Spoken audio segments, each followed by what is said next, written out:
table and coffee and philosophy.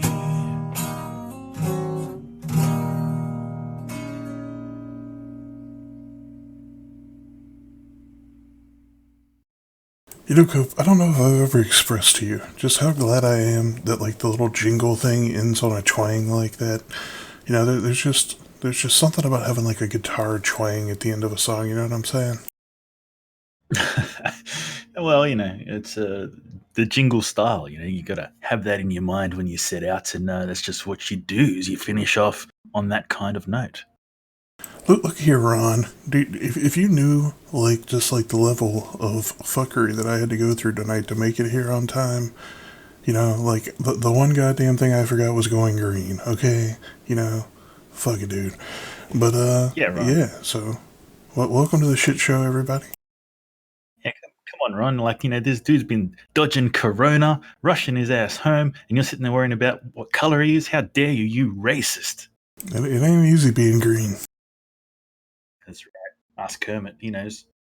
So yeah, I don't know, man. I mean, I feel like the universe and society as a whole is kind of like dictating the topic this week to some extent. I mean, like I don't know if we'll spend the whole time talking about it. But I mean, I think like on some level we have to have the talk about death, right? Like, I mean, what do you think? Yeah, well, look, the fact that you're here has thrown a spanner in the works. I mean, I did plan on rolling around with Ron giving him noogies, him trying to throw dirt in my eyes, and, all the usual antics that we get up to with a little bit of, philosophy and psychology thrown in there for good measure. So I do have like a little list set up here of things I was going to discuss, so we can chuck some of that in there. But, Corona is part of it. I mean, it is what's happening here and now. Corona involves death. Death equals the exact thing that you're talking about there. So we can get into that if you like at any point. Feel free to dive in. Yeah, I mean, I know it's not everybody's most fun thing to talk about. Like the whole we're all sorry guys if you didn't know this, spoiler alert, but none of us is getting out of here alive. I mean, at least I haven't found anybody yet. But I mean, you could always be the one. I guess time will tell. But yeah, I mean, I know like right now, there's lots of people, like definitely like upset by the current state of events. There's a lot of fear, anxiety, doubt. Instead of FUD, we have FAD. Fear, anxiety, and doubt. But I think it's definitely important to like kind of like keep that perspective, right? Like life implies death, death implies life. They do go hand in hand. And while, I mean, none of us is probably going to ever be ready, like, resigned to like, okay, I'm good to go. Take me now. Beam me up, Scotty, but I mean, at the same time, I think it's important just to kind of like, be mindful of it and try to not like get so caught up in the fear of the unknown or like trying to cling to something that we have no control over because whenever we try to control things that are like so far outside of our control, it kind of like breeds all that fear and anxiety, and it just like it puts us into that negative space where we're suffering. And it's not like suffering because of an actual thing, but it's suffering because of like the idea of that thing that exists inside of our head. And while like the thing may be very real, it's like it definitely feels to me, like the torture that we put ourselves through before the act is usually much worse than the thing happening itself. You know what I'm saying? Yeah, definitely. Look, it's like a phobia, right? And for those that don't know, a phobia is an irrational fear, right? Irrational fear, and that's the key word there is that it's irrational. And when we're looking at phobias, a lot of times people know that the phobia is rational. If you're scared of a feather or something, like that, where it's not really something that can hurt you, and people understand that there's this concept that it's not something that can hurt you, but they have this irrational fear of it. At the same time, I think that when it comes to death itself, it's kind of like we get programmed to have an irrational fear because we have all of this talk about what happens when you die, and like let's be real here, nobody knows. Even the those psychedelic warriors that are out there experiencing the forefront, you know, It's still just a glimpse of what's going on, and if that is even true, we don't know. So I don't know what's going on, but you got people that are telling you like when you die, this happens. You go to hell, you're judged. And depending on what kind of religion that you follow and that kind of thing, it can vary to the outcome. So all of these things come together and just design a fear factor that goes into death. And if we cling to that, we can have some pretty heavy duty outcomes from that. So being aware of that is the first thing, and how do we deal with it? That is the question. Cope, I feel like you just threw like a subtle little Joe Rogan nod in there. Like, did I pick up on that, or am I just like imagining things? I mean, I know I heard fear factor. I'm wondering if you're like like alluding to the origins of the Joe Rogan there, but yeah, no, man. I mean, I think like that's really the thing, right? And whenever like I try to like really get into this and kind of like break down my own thoughts, etc. One of the things that I try to like really think about, I guess you could say, is like what is consciousness? Like what is consciousness? Where does it come from, etc. Is it something that exists within inside of our brain? Is it something that's like at some point like attached to our body? And I can tell you, as far as I can tell, nobody can like hands down give you like a concrete guaranteed answer. My thoughts and beliefs tend to go along the line of consciousness is energy. And, like for all the things we do and don't know about energy, one thing that Sir Isaac managed to really get across is that energy is not created and it does not end. It just changes states. So whenever I think of consciousness as energy, in my mind, it's really like cemented that consciousness cannot end. Now, what that means, like on the other side of things, I can't tell you. That there's only one way to find out, and I haven't made it there yet. Or, if I did, I don't remember it. I mean, I'm assuming I've made it there before, you know what I'm saying? But in the grand scheme of things, I can't give you like a hard fact, hands-on proof that I've lived past lives. But I think if we can be mindful of that and kind of like wrap our minds around like the idea that consciousness doesn't really begin or end, it just exists and it changes states, that to me it really helps like the fear of death kind of like disappear a little bit.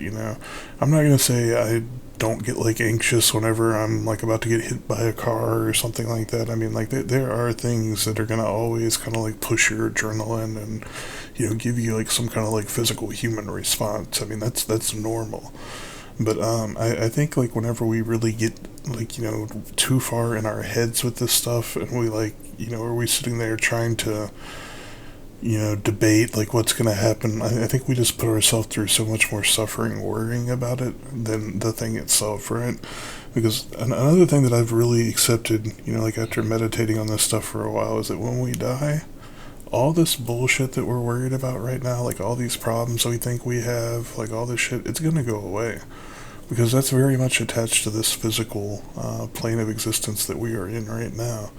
And if the meat sack that we're driving around right now ceases to exist, I imagine our consciousness is going to transform into something else. Like, do we die and be born again at the same time? Do we die and return to the source and like share our experience with the source consciousness or God, or like whatever we want to call it, depending on your perspective? But I don't know. I think like in the grand scheme of things, it's probably some kind of cycle. Like whenever this journey's over, we probably return, share our experiences, and then move on to whatever comes next.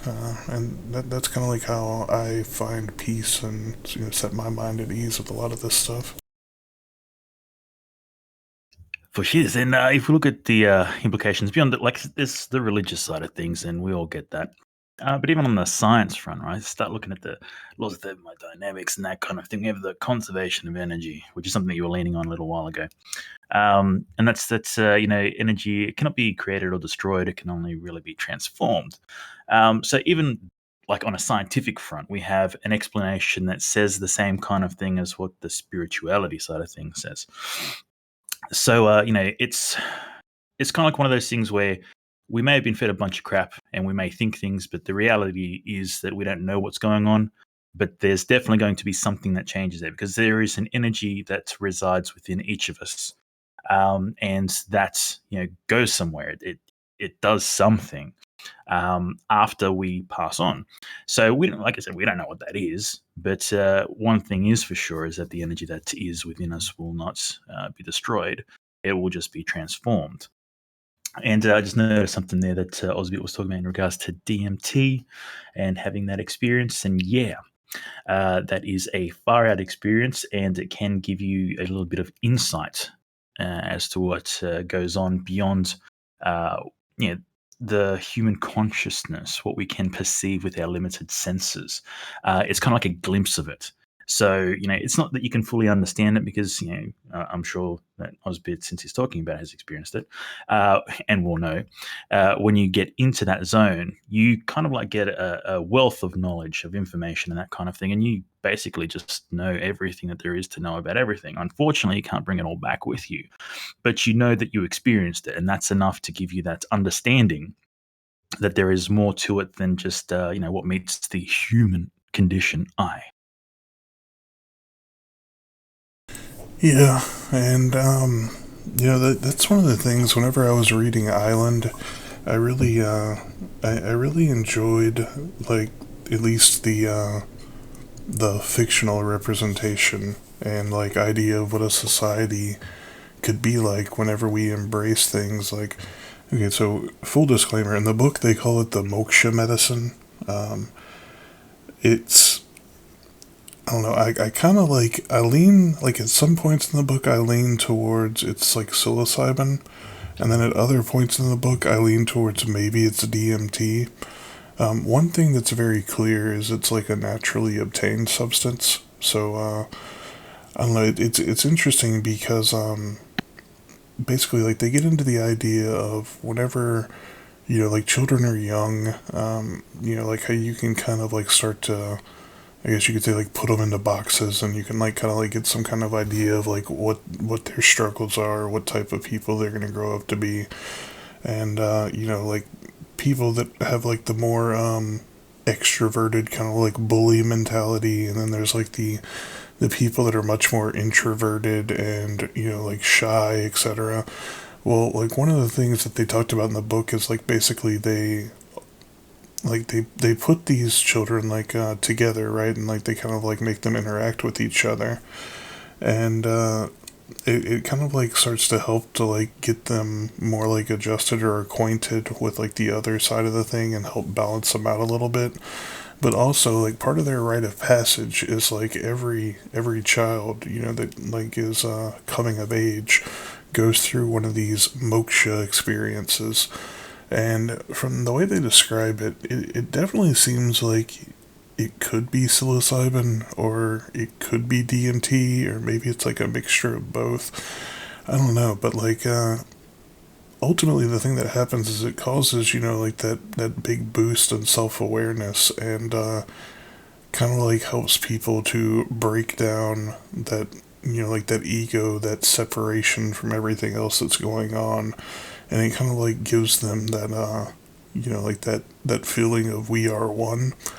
Now, one of the things that I like too is like they have it as like an available resource, right? So like even like as you go on throughout your life, if you start to fall into things like depression, you start to have like serious like anxiety, panic attacks, things like that, they will always allow you to like have that option to go back in, have another one of these experiences, and like they have guides that like work with them, and I really feel like this is something that, well, like, on one hand, I feel like it's missing from our society because it's not very mainstream, and in a lot of ways, it's illegal. I do, like, whenever I found that that show that I linked last week about the Kentucky ayahuasca or whatever it's called. It's interesting to see that we now have things that are classified as a religion that can do these things in the U.S. and like offer these experiences to people legally. And I definitely want to see like more of this stuff coming along, right? Because I'm very much of the mindset that people should have options. And I'm not going to tell you what's right or wrong, but I think you should be able to have all the options available to you and pick and choose what you think will work best for yourself, right? So I'm hoping, like as time progresses, maybe we'll see more and more of this stuff kind of coming along. And maybe like as a whole, we'll see society kind of like shift a little bit away from, I feel like we live in a very materialistic and egotistical society right now where so much of our life revolves around kind of like being forced to focus on like this money grind, to just constantly, like run the little hamster wheel, to keep chasing money to pay for things, to chase money to pay for things. And I think like the more self-aware our society gets, and the more united we get from like a like a spiritual aspect, I think it'd be like better in the long run, because we can start to like kind of progress and get past some of our hurdles, with like a lot of our bigotry and a lot of our like fear of others. But ultimately like time will tell. But yeah. Yeah, just on the whole religion front, from my understanding, the religions that utilize ayahuasca as part of their ceremonies and that kind of thing, they started sort of like popping up in America. I think it was 60s, maybe a little bit earlier. So that they have been around for a while, but there was also like at the time it wasn't really regulated. There was no real understanding of the material and what was going on. It was just like it's a religion and they do this thing. But as because like at the same time we have to understand that DMTs, so like regulation, like yes, it is a scheduled drug and all that kind of thing right now, but it's still um, relatively young as far as being categorized as a kind of drug and that kind of thing. By the same token, the same thing with Salvia divinorum in Australia. There was sort of like I think through the 90s and stuff, it was like no big deal. It was like yeah, it was just salvia, it's just a plant that just grows. But then so like as we hit the 2000s, I believe. There was kind of like the government caught on, if you will, as to what it was, what it does, how people were utilizing it, and that kind of thing. And then it became so like a controlled plant substance and that kind of thing, and then it got scheduled as as it should, air quotes, as it should, um, into the current system. So there has been groups utilizing these things, and I think if you dig around deep enough, you'll find a few of them around the states that still exist, because it wasn't kind of like because they're kind of like protected through this whole religion. Because you know what governments do with religion, it's kind of like, oh, you have to protect it and all that kind of stuff, and you can do whatever you want to and that kind of thing. And they have a whole bunch of different rules compared to like us normies. So they still exist, they're still there, but you have to dig around a little bit deeper to find them. That being said, when it comes to the experiences that we have, I think we've talked about it a few times, where it can be like the experience is the experience. It is what it is, and we can benefit from those things. At the same time, there are people who go through these things, and because they've had this experience, they come back with this like a chip on their shoulder, right? So technically, they get worse, right? So they're seeking enlightenment and wisdom and these kinds of things. They go through the experience, they come back, and suddenly they see themselves as some kind of guru, right? They have one experience, and then they're telling you like, you don't understand. This is what it is, and this is what it does, and their experience sort of like solidifies their belief system, which they then try and impose on others, which I have seen quite a few times. And as I've mentioned in the past, I've interacted with a few people that have utilized these substances, and there's been pros and cons, good outcomes and bad outcomes. There's been bad trips, good trips, and all that kind of stuff, everything in between. But I guess what it comes down to, what I'm saying here, is that there is still a negative outcome that can come from this if we don't if we let the ego meddle with the experience too much when we get back. And that's something that we need to be aware of, because there is this concept that like, oh, once you do it, like suddenly you're, floating above everyone else and that kind of thing. And that's not really what you're supposed to get from it. Yeah, and I think I think this is probably like one of my biggest kind of like current hangups with like the way it's so difficult to like access these materials and learn about them, right? Like there are some good websites out there that are really good to like self-educate. There are some countries where it's much easier to go and like have these experiences, but I feel like if you don't know what you're doing, right, like you just go into this blindly thinking it's either like a one size fits all solution to every problem in your life, or the alternative, like you feel like it's something that you're gonna like get high off of and have a good time. I feel like there's definitely gonna be like some really hard lessons that you're gonna get faced with, and I feel like having like some kind of like support network, some kind of like like group that understands these things, like has been through them, etc., and like can kind of like help guide you some. I feel like that's pretty important to like, I guess you could say, like having something like productive come out of this. Now, on the other hand, I think like if you're pretty self-aware, like you know what you're doing, and you've like done a lot of the research, I don't think there's any harm in doing these things by yourself. But I think especially if you're kind of like going into this blind, you don't really know what to expect and everything, then it can be a really harsh experience. And I feel like that's probably like the only really big negative with it, because like what should be like a really like beautiful like great tool for personal growth and development can also turn into like the thing that makes you like shit your pants and freak out. And I mean, we've seen the results of people having bad acid trips, things like that throughout history. But I think a lot of times these are people that don't really know what they're getting into. And especially when you're dealing with something like LSD, right? Like the dosing is so difficult for someone that isn't basically like a full-on chemist that like very much knows what they're doing, that it's very easy to like misdose, and like you end up taking like a freaking hero dose of acid. You lose your shit and you don't ever really know what's real anymore. I think that there are totally like things to be aware of before just jumping into this. I'm not going to say there's zero risk with any of this stuff, but to me, any risk associated with it can often be mitigated through education and having like a decent support network. And also, like I don't think that with the right conditions, like I said, with like the support network, with proper education, I don't think any of this stuff in my mind is overly dangerous.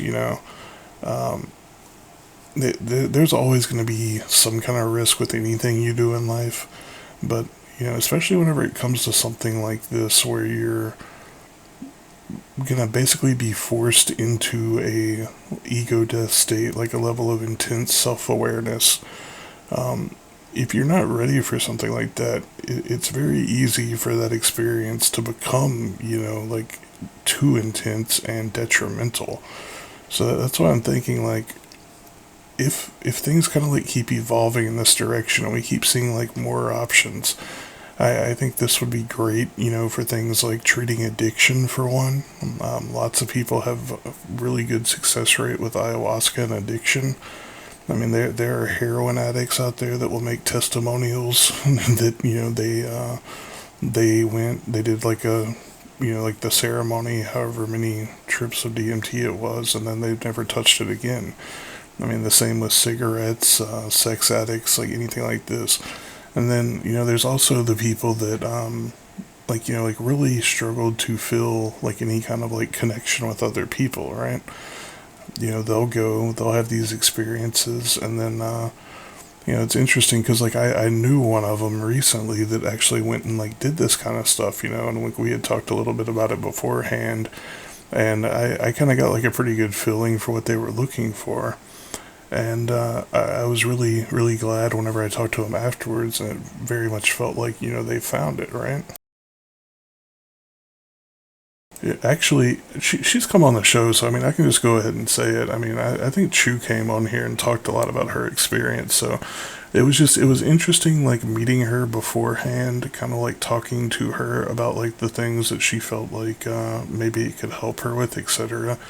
And then you know she came on here and told us you know like all the progress it made for her and like you know how it kind of like broke down that barrier between self and other. And I think that's to me the most powerful aspect of this stuff.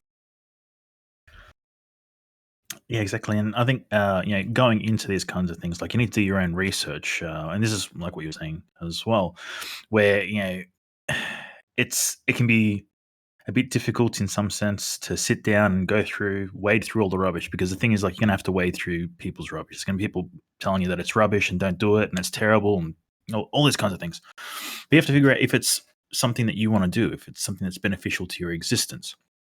But I do think it's very important before all of this is to understand the self, right? Because that's what you're exploring is yourself. You're trying to sort of like align who you are as an individual, not because there's a saying that sort of like says that there's a face that you sort of like show to the world, right?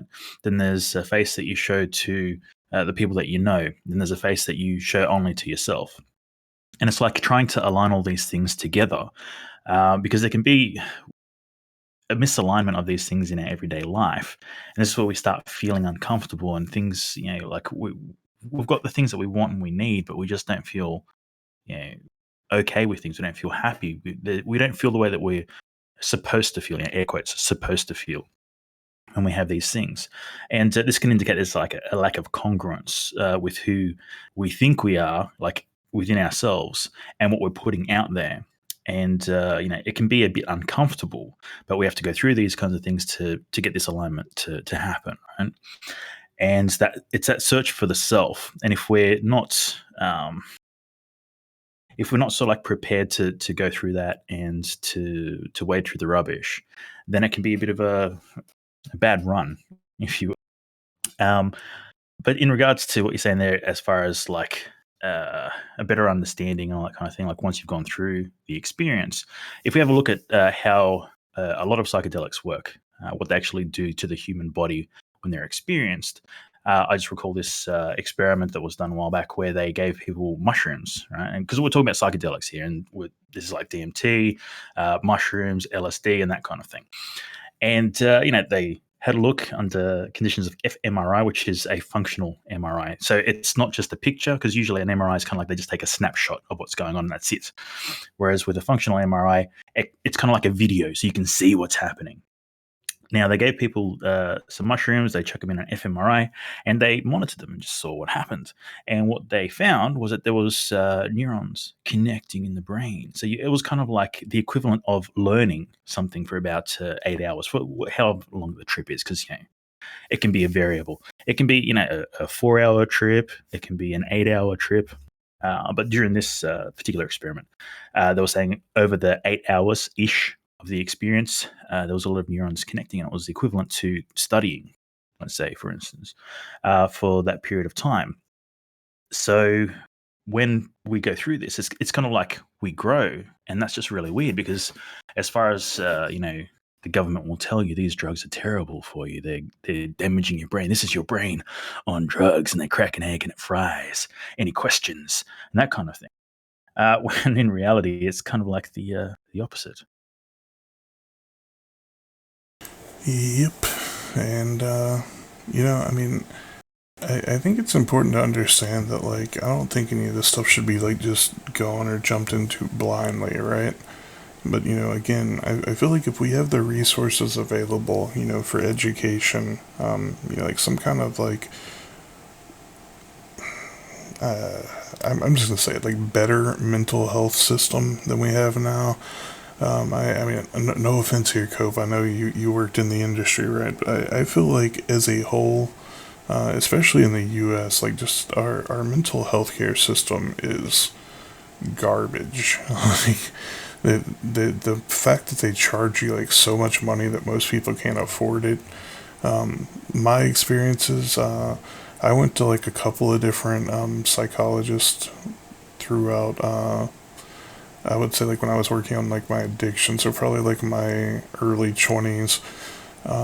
And what I found is like most of them were pretty much no help. I tried to go to like meetings and things like that, you know, like AA, Narcotics Anonymous, and I don't know, man. Like they felt very like clicky.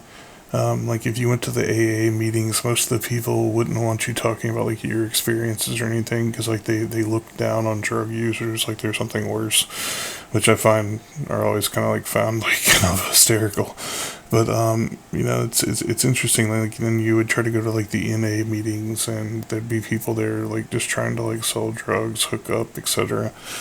But I would say like one of the best people that I met was actually just a counselor, which is like a they don't have the degree to be like a psychologist or a therapist or anything like that, but they did get certified to do counseling, and usually they're much more affordable.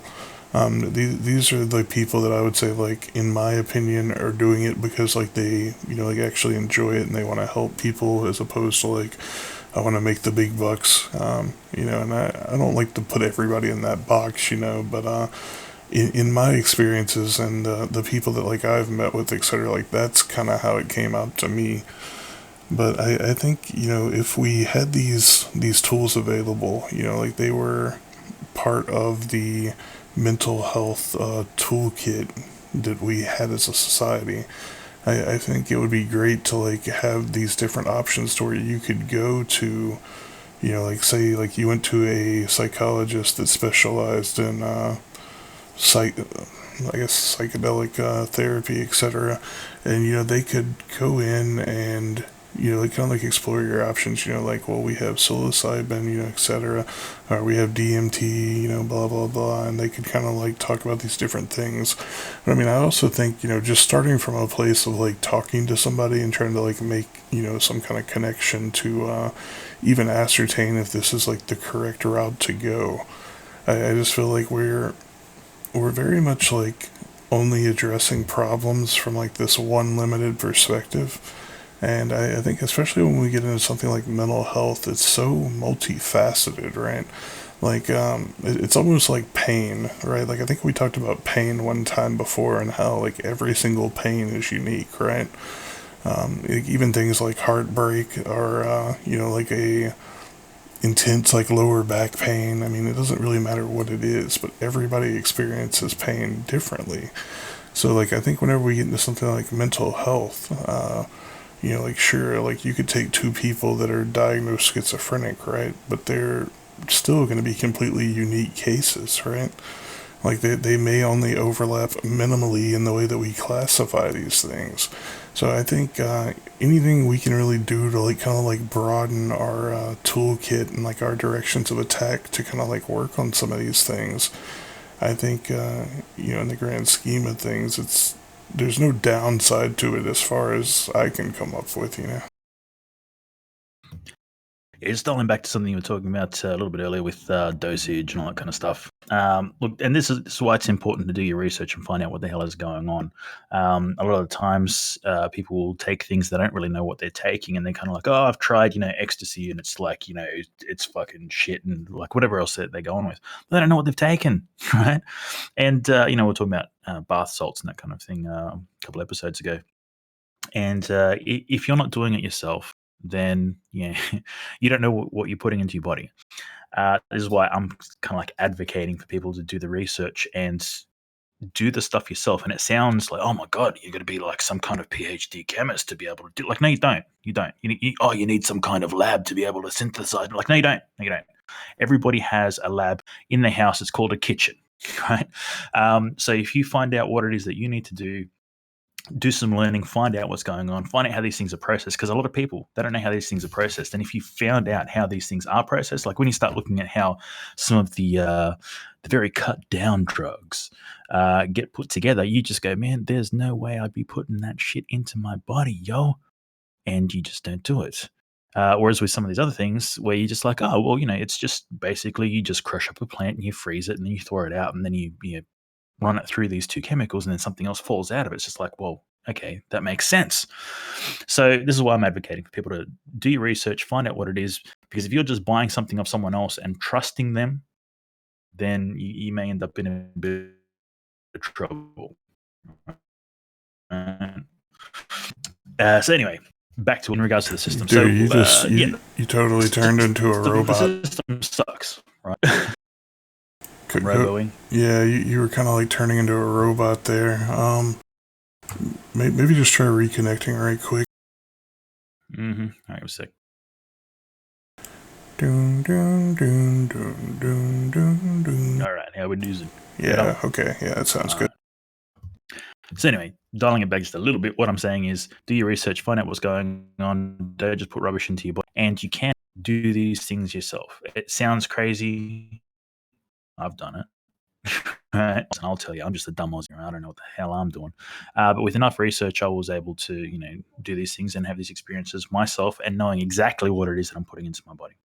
Anyway, moving forward onto what we're talking about, which is the system. The system sucks. Yes, it most certainly does. They only care about money.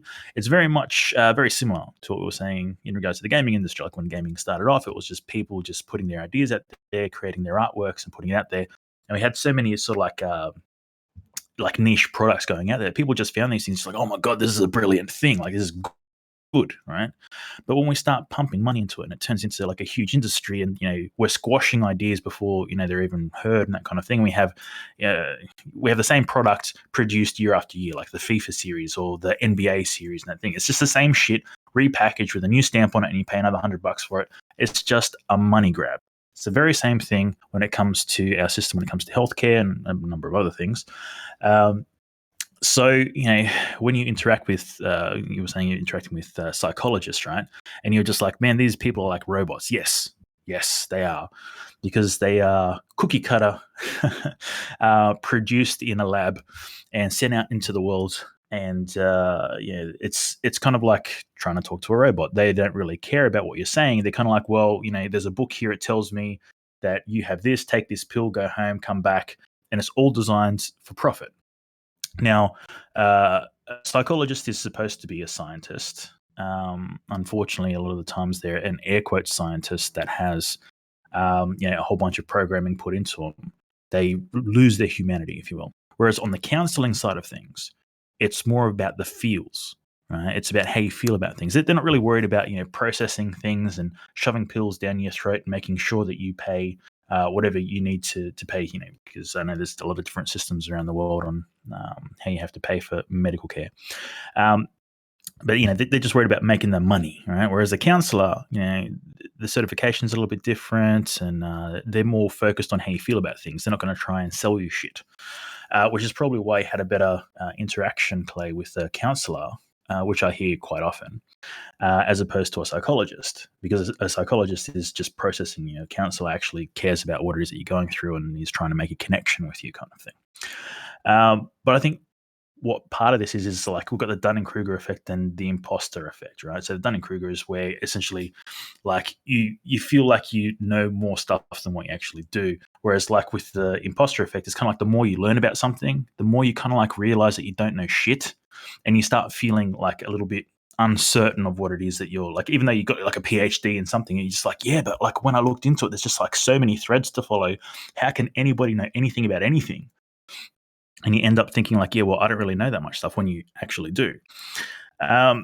So, these are a lot of things that we need to sort of like wrangle with. And it's very difficult for us at times to understand that even like, your doctor who has, a bunch of plaques on the wall, all the different things that they've done, that kind of thing, they're just a human being, right? They make mistakes. When they take a shit, it stinks, right?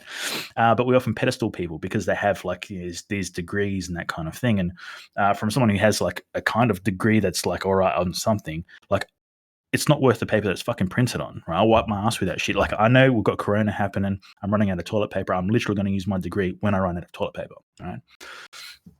So, we have to take this into consideration and find something that works for us. So whether it's a psychologist, whether it's a counselor, up to you what you find. Now, when it comes to pain is completely subjective. And this is something we need to understand because there's different pain tolerances that we have. And, it can vary. A paper cut for one person can be some unbearable kind of pain, whereas a broken bone for the same person can be something like, yeah, I'd rather you break my bone in my arm than you give me a paper cut. So it can be very difficult to try and treat people when there's such a broad spectrum of what we understand of pain, and that also translates to how do we treat these kinds of things because it's so broad. Yeah, and since LP just hopped in here, it kind of made me start thinking a little bit about sensory deprivation tanks, because he's often he'll like post about them or talk about them. But I mean, I think like even adding something like that is a tool in the arsenal for mental health, or maybe like even adding that like in combination with something like psilocybin or DMT. I think like anything that we can like add, to the arsenal, it's like a different point of attack, could very much be beneficial, right? Like, 'cause, I mean, no case is the same. Like, there's so many different unique ways to handle these things, and who knows what'll work for any given person. But also, I saw Asio was mentioning imposter syndrome, and imposter syndrome is something I really like. I've never really experienced it, right? But like even whenever it comes to like people talking about it, like I feel like I don't see it like come out, like in the open a lot.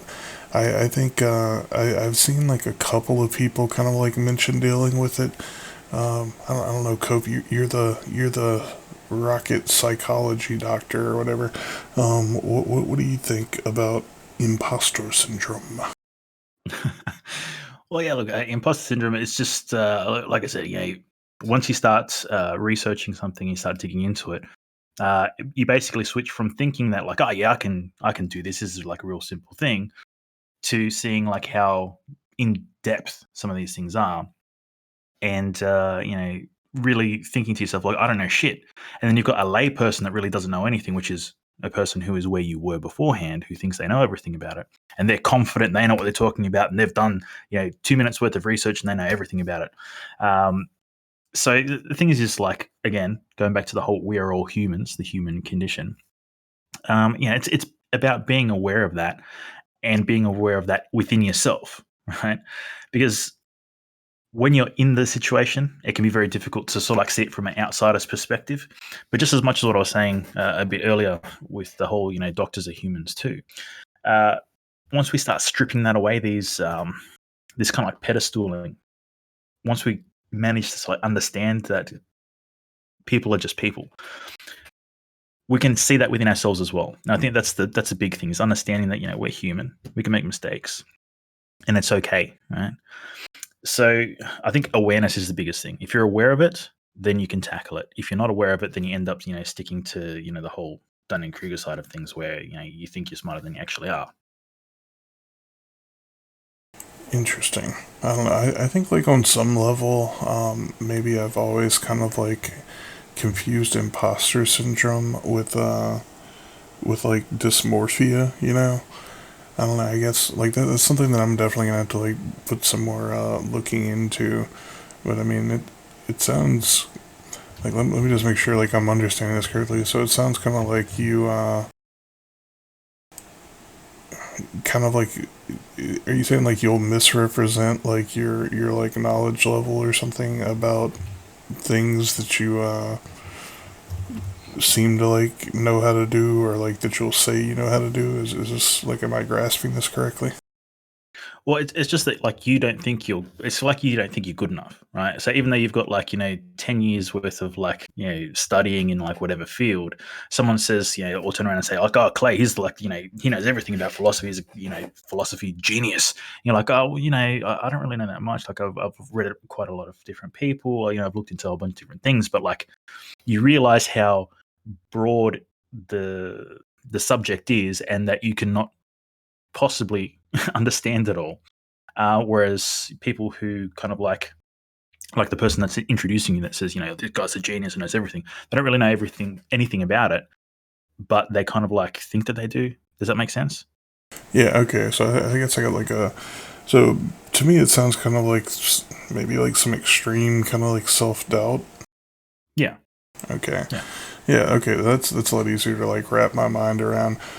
Yeah, I mean, I definitely, I don't know if I would call it, like in a quote unquote like imposter syndrome, but yeah, I mean, the battle against self doubt was a, like that was very much ingrained in me. I mean, that I talked a little bit about this before, but like, the whole reason of like getting into like heavy substance abuse and like the need to escape and everything like that, it definitely stems from like that feeling of like no self worth and constantly like needing to escape. Yeah, it comes from, at least in my experience, like it came from that place of just like never being comfortable with who I am or being able to like accept myself. So, Mm. I don't Well, know I if think it's the exact same thing, but I mean, I think it's definitely like yeah, relating there. yeah, it's in the same sort of like ballpark, but it's kind of like um, just trying to think of the best way to sort of like phrase this is you have this concept of what something is, and then once you actually delve into it, you realize that there's much more to it than meets the eye. It's not a very simple um, thing to think about, to do, to talk about. So the more that you delve into it, the more broad this thing becomes, and you're just like, there's no way that's I know as much as what I thought that I knew. And that doubt in itself, it's not so much that you're doubting yourself because of whatever personal reasons you have, but it's more along the lines of the more that you explore something, the bigger you see that it is than what you thought that it was. Therefore, you doubt yourself because before you thought you knew everything. Now you've studied it, you realize you know nothing, kind of thing. You know what I mean? Yeah, I mean, that definitely makes sense because, again, like I would say, like I've spent the better part of the last several years, kind of like crash coursing myself into philosophy, and there's definitely that point where it's like I felt like I was like learning and learning and learning, but there's definitely that point where I hit that wall and I realized like, okay, there's no, it doesn't really matter like how much I learn, right? Like especially with something like philosophy, I definitely came to the conclusion that you're never gonna know it all. And I mean, to me, it's kind of like I guess you could say like a humbling feeling because it's kind of like you always find like reminders to, like kind of like put you in your place. And, it's something I feel like you could spend your whole life, like exploring something like philosophy and you could learn, like everything available about it. But there's always going to be more to it, like is now, I would say like that also, like, I don't tend to like kind of like jump onto that label where like I'll call myself a quote unquote philosopher. But at the same time, I mean, I definitely feel comfortable saying I like philosophy and I like exploring it and discussing it and everything. And I definitely like sharing like my philosophical views with others. But yeah, I mean, I think I can like wrap my mind around this now. I don't know why. For the longest time, I think I've always associated that term like imposter syndrome with something like body dysmorphia or something where like you'll look in the mirror and you're not like you don't recognize who's in the mirror, and like you feel like you're like in the wrong body or something like that. I think that's kind of like where my mind was at previously, but it's definitely again, hey, here's another one of those experiences where I realize I don't know as much as I thought I did.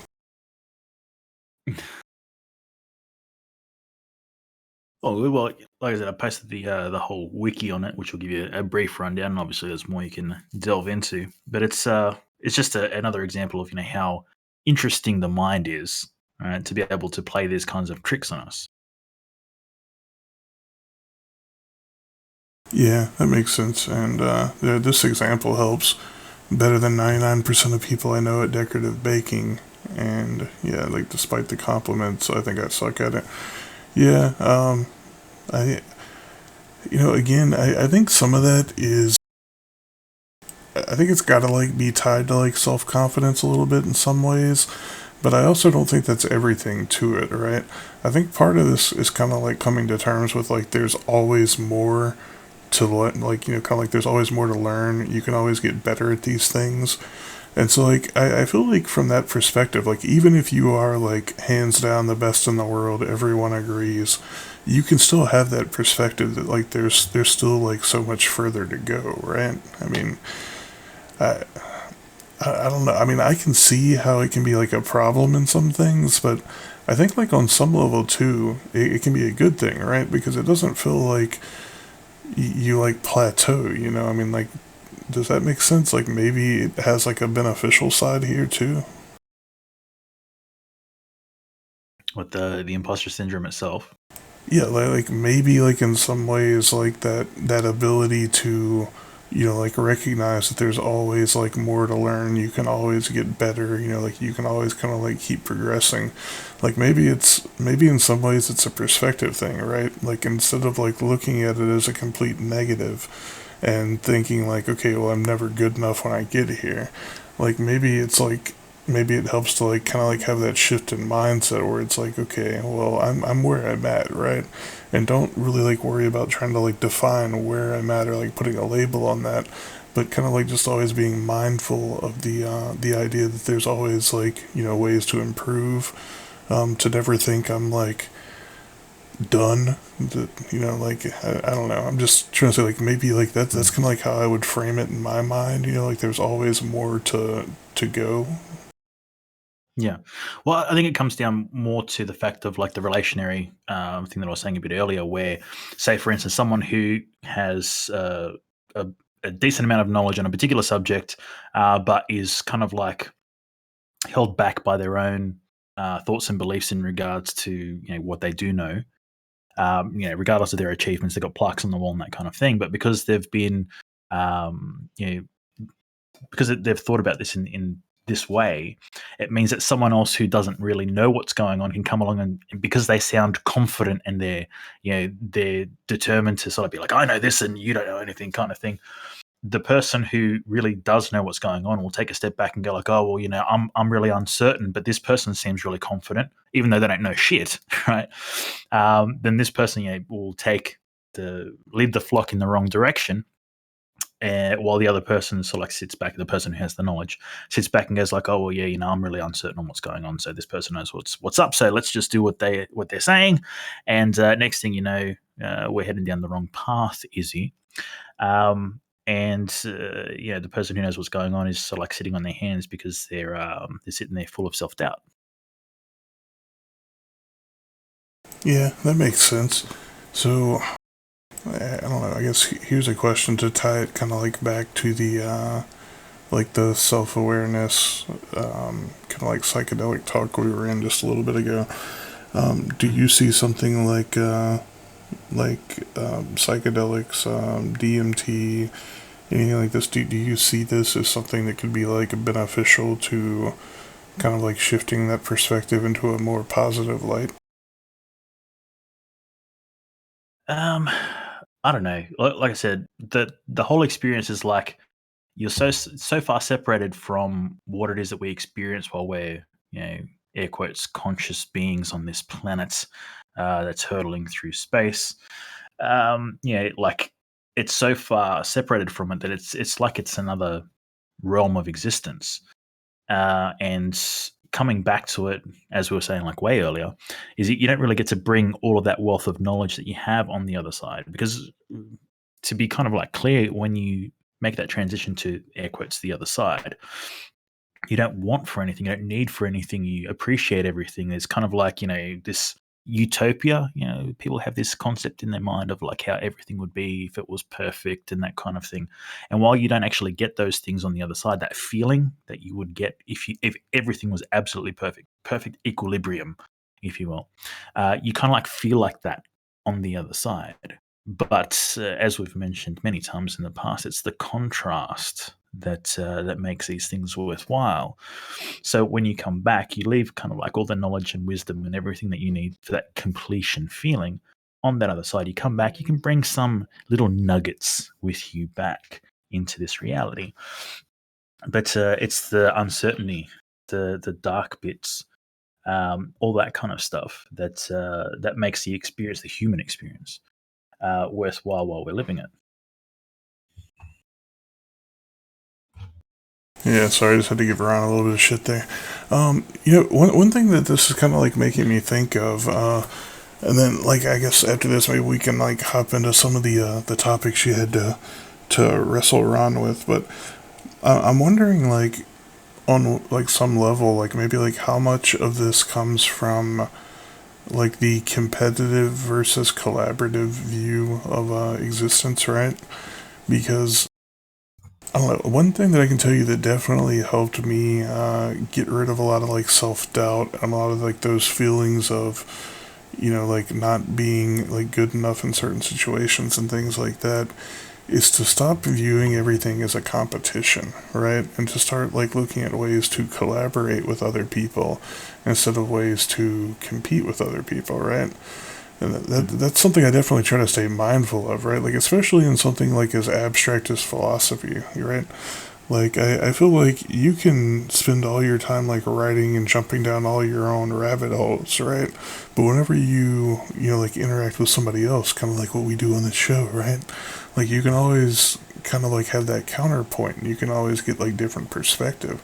And that's one of the things that like really appreciate about the collaborative view versus the competitive view is it feels like there's always more to gain, and even if you don't really like look at things as like in terms of right and wrong, right? Like, well, maybe your philosophy is more right than mine, but like instead of you just look at ways where they complement each other, maybe you can like learn things from other people, they can learn some things from you. I wonder if maybe like that shift, whether it be from psychedelics or just like, however you get your perspective shift, like maybe that could help too.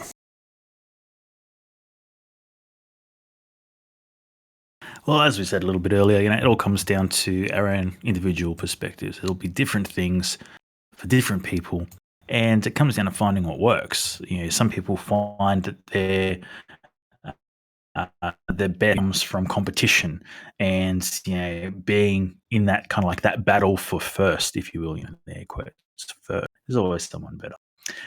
Whereas other people find that same feeling, the same outcome, that kind of from working cooperatively. And I think it's more about understanding what works for you and sticking to that or going towards that, and not really just hating on other people that do it differently, right? Because there's no um, like workbook for life. You're born, they give you this book, and they say this is how you're supposed to live your life. Even though religion has a good go at it, there's no rule book. So find out what works for you, and if you like your competition, like Ron, then find other people that are competitive and go for it. Right, that's what works for you. If you're down for collaborating with other people and building things in that way, then find people that do that and do that shit. Right, there's no rule book for how you should be living your life. Yeah, agreed. And I think being mindful of that is a great way to shift your perspective on occasions too, right? Because again, like I said before, I was always extremely competitive, right? Like especially when it came to things like working or like my hobbies. I always like had to keep pushing myself to be the best and be the best and be the best, and like whenever people would like legitimately be better or do better, like I'm gonna look at the reasons why they're like cheating or like they're faking or like like some kind of favoritism is the only reason they're getting ahead.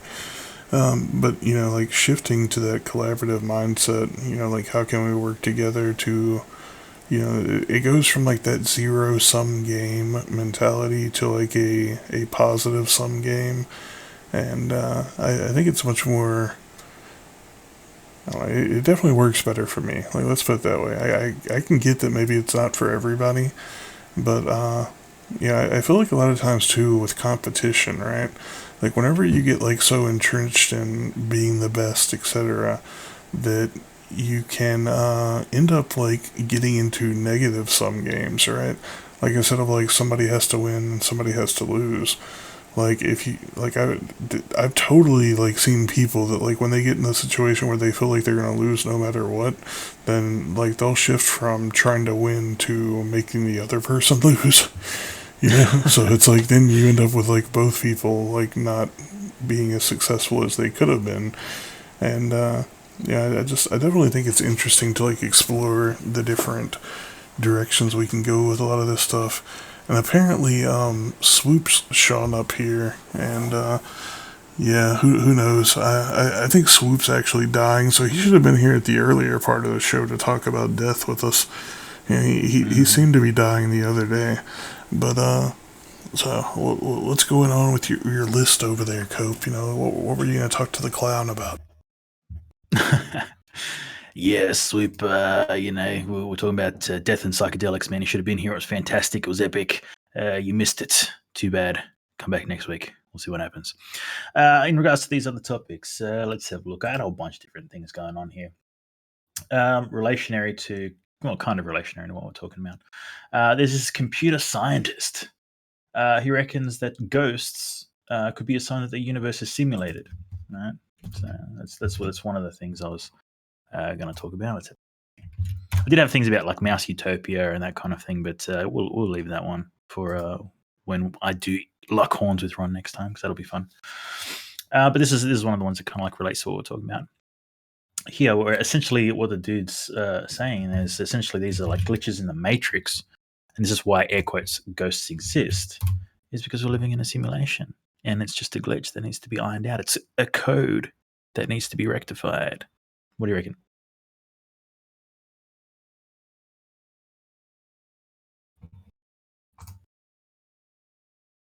Clay?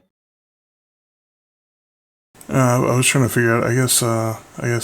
Somebody probably Swoop just tagged the moderators or something because I was like, why the fuck do I have a ping in here? You know, trolls gonna troll. But I don't know. It's interesting. Like, I'll go ahead and tell you. Like, from my perspective, I find like the idea of ghosts to be kind of funny. Now, I do totally understand like a lot of people like believe that they exist and things like that. But personally, like I don't know, man. Like I can't really see it. But you know, again, like I can see something like a Mandela effect, right? And like to me, that makes sense. But like, you know, I guess we could say like in some ways, maybe like these Mandela effects are ghosts. You know, like they're just like ghosts of our thoughts or beliefs, right? So I don't know. I definitely think that there's enough evidence out there that kind of like makes me lean towards the idea of simulation theory. Uh, you know, like it's interesting, but like I don't know. What are the thoughts of why ghosts, you know, assuming they exist, are a sign to simulation theory? Can you Eli five it to us, Cope? Well, basically, what I understand from this, and I am going to be paraphrasing and that kind of thing. But essentially, what's being said here is that like this is like old code that wasn't erased properly, and there's remnants of it still existing. Because imagine, just try and imagine that our universe, right, is all code.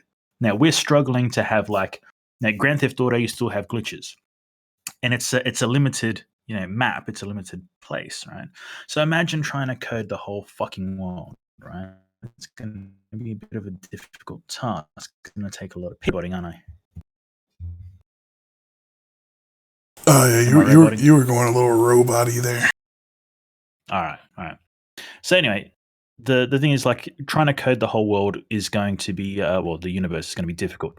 So as the code is changing, as we're doing updates and these kinds of things, there's going to be old code which was not deleted properly and these kinds of things. And I've put in this little image here of I think it's like the Sims or something where there's like a glitch going on, right? Now clearly something was done here to and there's some weird shit going on, right? This dude is like he's swimming in a fucking in the ground, right? It's like timbers and shit. It's like a door, right? He's like swimming, shouldn't be happening, right? So it's kind of like the same concept, but put into our air quotes reality, where these experiences that we have, this phenomena, if you will, is just like these little bits of dead code that the programmer, we're saying God is not perfect. How dare we? That is offensive. I understand that. Made a mistake, and a bit of the code still exists. So we're seeing, people from the 1800s dressed in their stuff, and they're walking around and doing stuff. It's kind of like, well, yeah, that's kind of like, a glitch because we didn't, take this code out properly, blah, blah. And I'm not saying, it's like 100% this is legit. But I'm like, well, it's an interesting concept, and I can see how it would work. I'm not saying it's spot on, but I can see where they're coming from. Is all I'm saying. Yeah, I mean, it's definitely interesting food for thought. And I mean, there are other things that kind of like lead me to the idea that there are glitches out there, right? I mean, Mandela effects is probably like my my most intense experience with what I would consider to be a glitch in the the quote unquote matrix or whatever. I just even remember it, dude. Like the first time I heard the Bernstein Bears thing, Bernstein Bears and Berenstain Bears. I remember like the first time I heard that, dude. Like I had such a like intense reaction to that. Right, I was like, "There's no way." And like I remember as a kid, like I read every damn one of those books. I used to collect them every time we had the book fairs. I was always reading the Bernstein Bears, right? And then I was like, I figured it was a joke, right? Like, I was like, okay, somebody's out there trying to convince you guys they called them Berenstain Bears or some shit. And I started researching it, and I started looking online, and I'm like, okay, well, obviously they must have changed, the fucking name at some point, right? So I'm like going back and back, and all I can find is people, like having that experience where like their fucking brain hurts because the Bernstein Bears are now the Berenstain Bears. And, sure, like maybe I didn't see a ghost, but it's interesting, right? I mean, because like there are things that I've had that like I'm sure other people probably think sound crazy, right? Like I've had near death experiences. I've talked about those before. I mean, who's to say my shit's any more or less weird than somebody else's shit, right? Just because your shit is you see ghosts, like I don't think it's really any weirder than me having near death experiences or, like getting triggered by these Mandela effects. I think there's definitely some things that point to this idea of like glitches in the matrix, and again, like the idea of like the universe is code or whatever. I mean, it kind of in some ways ties into that idea of energetic existence, right? And I think it'd be definitely interesting if our consciousness is code, because then I think like that would basically insinuate that like in the grand scheme of things we're all like AIs that can self-actualize, right? Yeah, look, 100% with you there. Where it comes down to, there's room for skepticism in this kind of thing. I mean, there's no way you're just going to just believe something because somebody tells you, etc. And just because a whole bunch of people believe something doesn't mean that you should believe it as well. At the same time, I've had my own personal experiences that I can hang on the wall as far as like, there's no real explanation for this shit, right? Like, it's some weird shit that happened as a phenomena, right? That occurred. It was an occurrence, and I cannot explain it. In the real world terminology, like scientifically, like, using logic and going, okay, well, there's, a reasonable explanation. And I'm the type of person that likes to investigate shit. Like, when it comes to the whole science side of things, I'm kind of like, well, you investigate, right? And at the end of the day, you can have an outcome. So, you hear some banging outside. Oh, it's a ghost. You get scared, and there's, oh, it's a serial killer. It's something. Oh no, you go and you have a look, and there's, a tree is, banging its branches against your window. And you're like, well, I thought all of these incredible things in my mind because I've got a very active imagination and these kinds of things. And, I imagined some ghost or a serial killer or, something terrible going on. And it was really just a branch banging up against the side of my house. So you cut off the branch and you don't have to worry about it anymore. But at the same time, I've seen and been through some experiences where I'm just like, man, like there was some full on shit happening here, right? Like, and it's not like, oh, I think maybe something. It's like, no. There was a bunch of people. We all experienced it, and there's no real explanation for it. There's no real means of locking this down scientifically. Now, am I saying that there is some crazy afterlife where spirits who have done wrong are cursed to walk the earth forever, feeling the pain and the misery that they once cast upon others. And like, no, no, no, I'm not talking about that either. But I'm just saying that there's something going on here, and we can't explain it.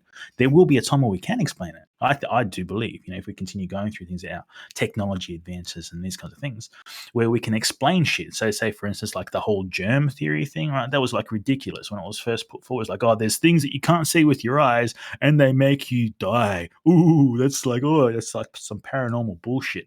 You know what? It turned out to be true, right? We didn't have the technology to detect these things, et cetera, et cetera, et cetera. And eventually we got to a point where we did find, the capabilities to detect these things and germ studies. Like, you talk about germs, like there's ads on the TV talking about germs, right? But just think, at one point, this was regarded as pseudoscience bullshit, right? What you find is these kinds of like bullshit theories. Yeah, I'm not saying all of them, but like, it's science fiction, science nonfiction is all I'm saying, right?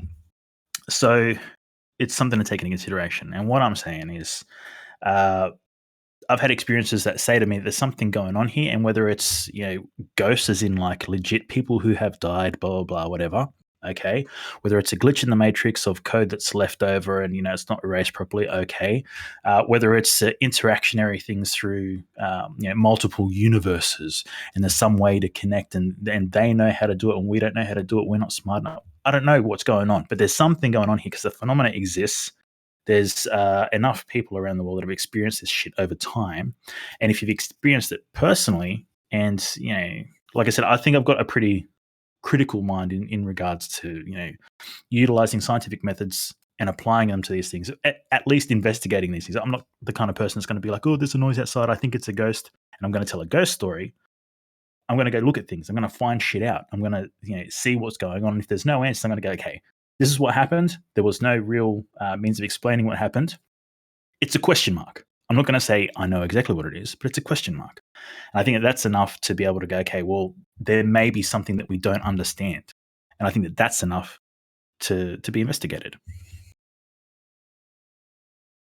Yeah, so it sounds like Ron's a little skeptical of the Mandela effect there. Yeah, always has been. All I know is if you've experienced it, it's really hard to deny. And there's a couple that like I can like vividly recall in my mind. Like one of the other ones that's like huge is the Sinbad movie, Shazam. Yeah, Shazam. Yeah, that doesn't exist, and it was Kazam with Shaq in it. Like, dude, like I can remember watching this movie. Like, I can remember them like going into this cave with like this big pirate ship, and I can like remember like scenes from this movie like in my head vividly with fucking Sinbad in it, and yeah, that movie seems to have never existed. But I don't know. Just to kind of like throw a curveball here. What do you think about the idea of the lesser evil, Cope? Well, define. Like, what do you mean, like the lesser evil? I know there's two evils. You choose the lesser of two evils, all that kind of thing. But like, what beyond that concept? Okay, so I've been, if any of you guys here are Witcher fans, through like the games or the Netflix show or whatever, I've been reading the books lately. And I would say like one thing that's more prevalent in the books is there's kind of like this underlying philosophy that comes up a few times. It's about the lesser evil, right? It's like whenever you're forced into a situation, wherever you have to make a choice, both choices feel wrong, and like you're struggling to basically pick the one that feels the less wrong, like the less evil. Like let's say somebody is holding your kid, hostage, right? And they tell you to go out and like murder someone, and if you don't, they're gonna murder your kid, right? So you're kind of like forced into this situation. Like let's say like assuming there's no getting out of this. There's no like getting the police involved. It's like like you're literally stuck between a rock and a hard place. You either had to go out and murder someone, or someone like you deeply care about is getting murdered, right? So like let's say the choice gets more complicated because the person that they're trying to like force you to go out and murder is, like some kind of scientist that's like about to cure cancer or something, right? Now, Have you obviously, heard of the trolley experiment? yeah, yeah. The trolley All experiment right. experiment is a great is a great representation of the lesser evil, right? And Mm. I don't know. I think it's interesting, right? Because they weave it into this book in like some really like intelligent ways. But like one of the things is the person that like the Witcher, Geralt, the one that they always try to like throw these hurdles at. He's like pretty adamant that like if I'm faced with a choice between two evils, my choice is to not choose evil. And the problem is, though, like, right, you can always say that, and you can always think that, you could really believe that, but when you find yourself in these situations where there really is, two choices, right? It's evil or evil, and you're basically put into a situation where you had to pick the one that feels less evil for you, right? Mhm. Now, like again, like let's say, like you either had to go out and kill this doctor that's about to like cure cancer for the whole world, or you have to like, your kid's gonna get like murdered brutally or something like that, right? Obviously, like neither one of these feels like the right thing, right? So, do you go with the one that saves the most people, or do you go with the one that's probably gonna like destroy you personally? And yeah, man, I think it's interesting, right? To kind of like question that, like, what do I do in these situations? Because I definitely feel like there are points in our life where we have to kind of like get pushed into those lesser evil situations, and I don't know, they're definitely never easy. What do you think, Copernicus? Yeah, well, look, there's so many Robot. variations on the trolley experiment. All right, better. Cope's on the Cope's on the bandwidth trolley. Well, it seems to be like I'm looking green on my end, so I don't know. Like I can disconnect and reconnect, but yeah, yeah. Yeah. But anyway, so Swoop's saying he would kill one person, right? Okay, so let me, because like I said, there's so many twists on this trolley experiment. Let's just say that one person was your mum. What would you do then, Swoop? Right, the other people are people you don't know. They're just people working on a track. The other one is your mum. Would you kill 5 people to save your mum, or would you kill your mum to save 5 people? Right? And this continues on and on. There's so many variations you can put, whether it's a doctor that's going to cure cancer, whether it's your mum, whether it's your kid, whether it's whatever. But what it comes down to is, the fact is you have to make a fucking shitty choice. That's what they're trying to do. And the morals that come with that. Because there's people that would say, well, the thing is, whatever the track was set to, it is what it is. I shouldn't intervene, right? It is what it is. I can yell and I can do all that kind of stuff, but as the parameters of the experiment say, there's not enough time for you to tell the people to get off the track. There's too much noise, etc., etc. So it comes down to you making a shitty decision, one way or the other. And at the end of the day, like it's down to you. What are you going to do? And even just the fact of not doing anything, right? If the track does kill somebody you care about, then you know, are you going to leave it? Are you going to intervene? Yeah, and that's the struggle that we have. But dialing back from that, it comes down to a number of things, like you were saying, Clay. When you're in the situation, it doesn't seem as clear cut as this, because in here you go like, oh well, obviously you'd kill one person and save 5 people. It's very easy to say that when you're standing out here, but when you're actually in the situation, you've got the blinders on, you've got the human condition taking control, if you will. And we don't make the same kind of decisions that we think we would when we have the perspective of looking at it from an outsider's point of view.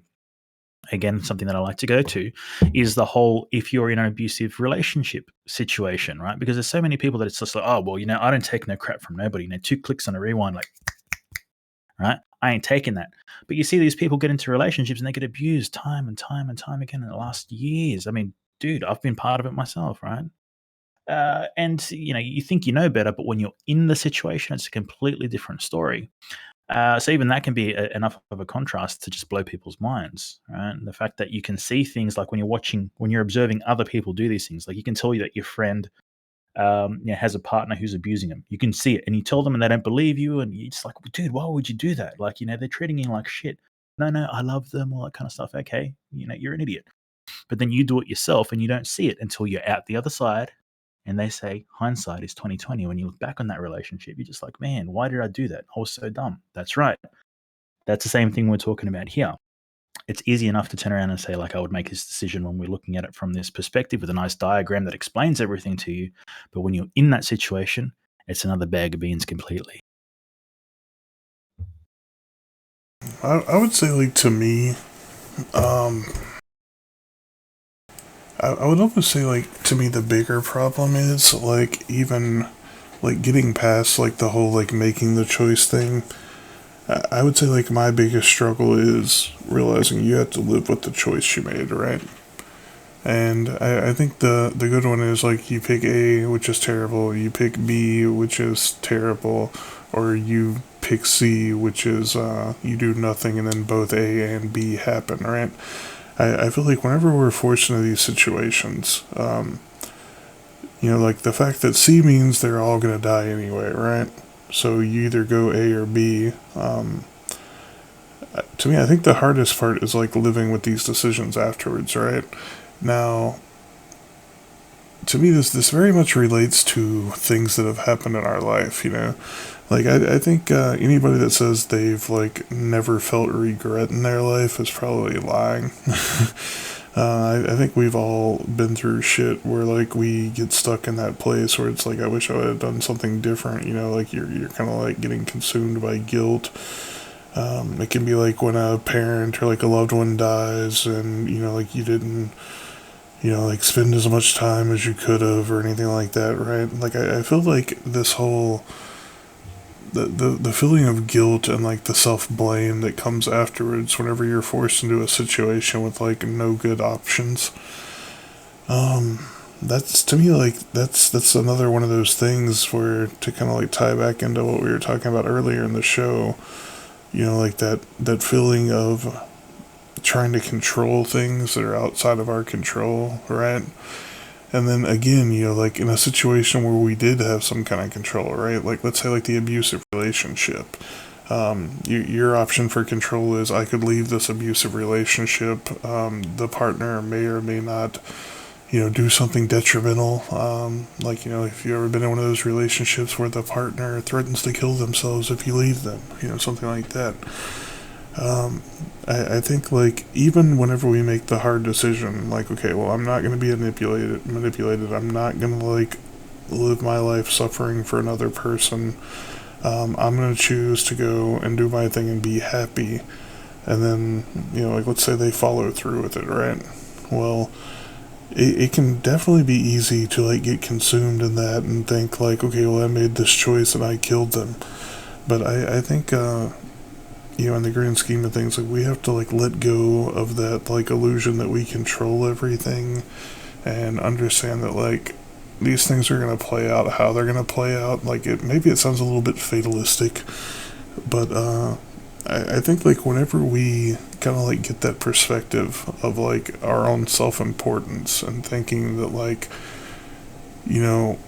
we caused these things to happen. And, like, look, sometimes there is shit that we do cause to happen for whatever reason. But ultimately, like, not everything is under our control, right? And I think, like, finding some kind of, like, acceptance and ability to, like, let go in these situations is important. Because, just, like, if I'm not supposed to, like, live my life suffering for another person, I'm also not supposed to, like, live my life feeling guilty about, like, things that another person did, right?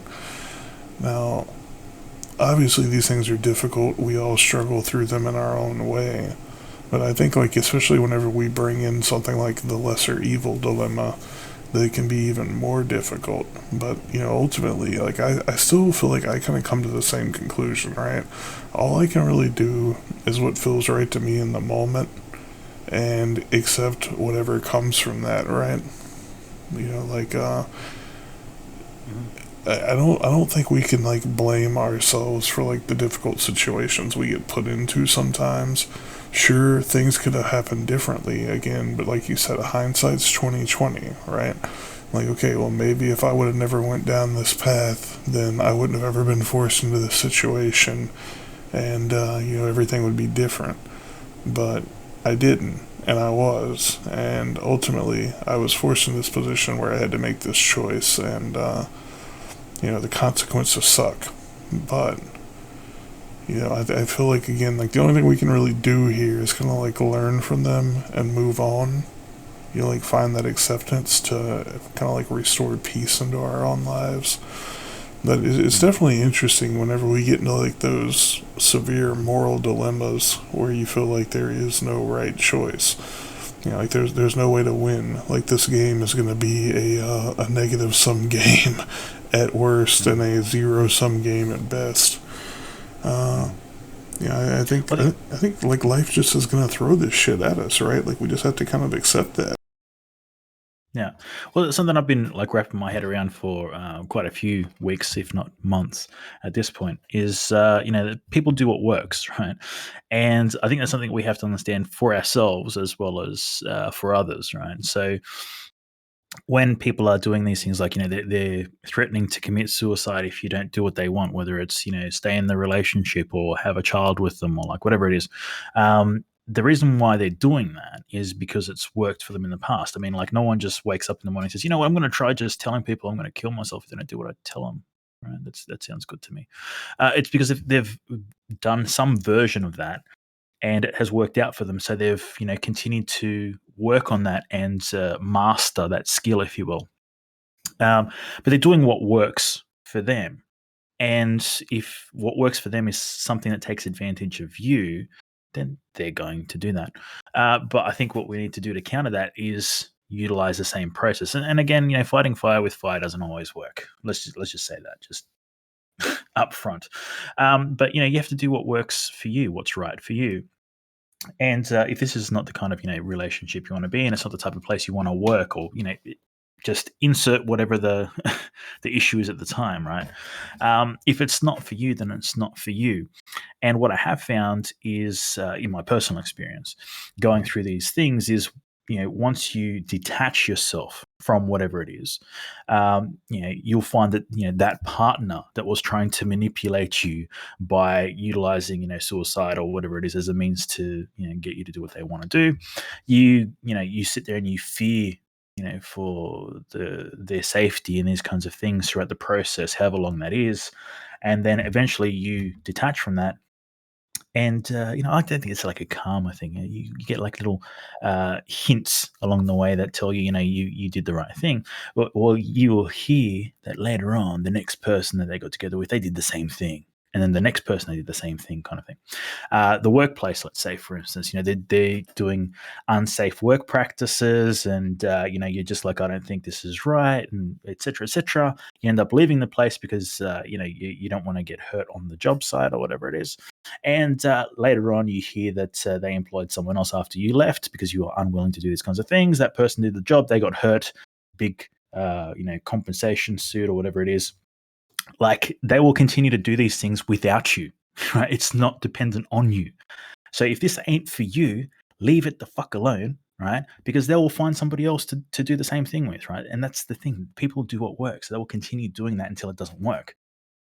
The trick is to realize that that is not for you and do what works for you, right? And I think that that's the key factor there is find out what works for you. If you're down with it, do it. If you're not, leave it the hell alone. Yep.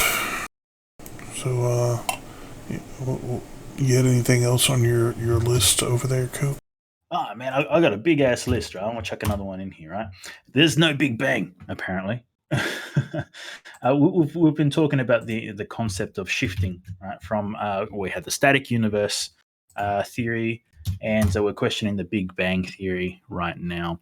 And while it's not a static universe, what is being presented here is that it's not that there was a Big Bang. It's just it's always existed and it's moving, right? And I think what they're kind of like heading towards is kind of like a oceanic, if you will, perspective where it's constantly moving out and moving in, and like a breathing of the universe, as opposed to being like there was an explosion and we're going to move out forever, and then at some point, we're going to be so far from one another we're not going to be able to interact with one another, like all the universes and that kind of thing.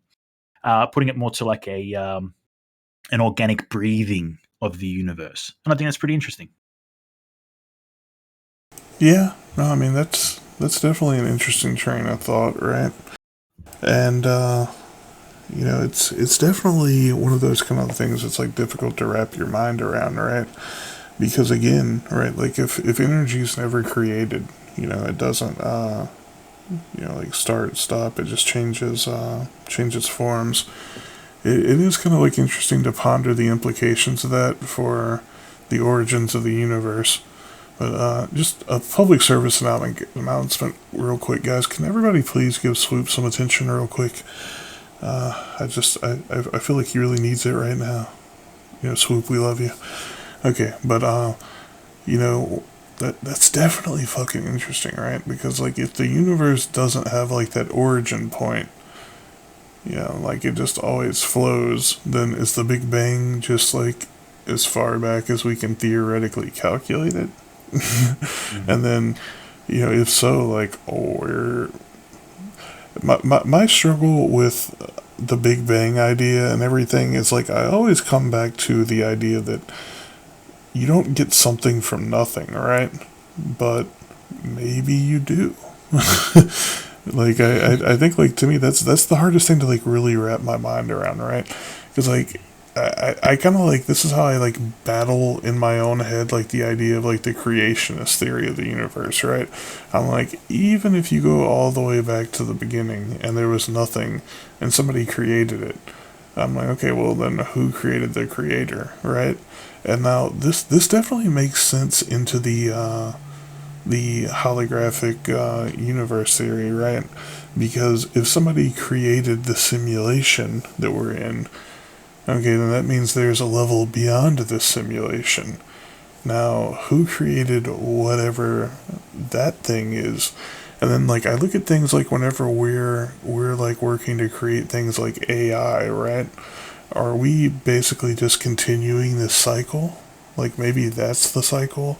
The start is whenever we create the AI, I guess, universe that is going to like continue on after us.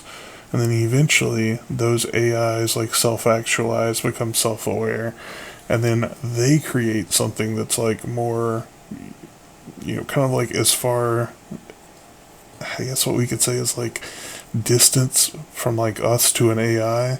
Like what happens whenever our AI gets so advanced that it can basically like be us or be like, quote unquote better than us. And then at some point, like it's going to create like its own, like little like minion universe, right? Like maybe this is the cycle. Yeah, well, this kind of like leans on something that I had a glimpse of in my first DMT experience, where I'm not sure if you remember my explanation of the first trip that I had there, Clay, but I kind of like fell back into a bit of a Never Never Land. I saw a rainbow snake that was actually a white snake, but the reflection was iridescent, rainbowish.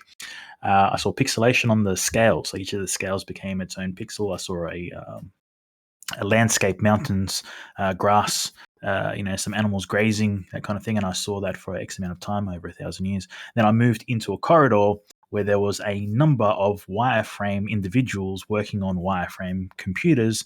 And what I understood as I was walking down this corridor was that each of these individuals, quite a few of them, had a job, right? One was controlling the clouds, how they move and that kind of thing. Another one was controlling the birds. And it wasn't that they were controlling them as in like, telling them to fly at this particular place without anything, but they gave them the code, if you will, to do their thing, right? And I think this is kind of like a bit of a reflection on like how this, holographic universe, if you will, operates.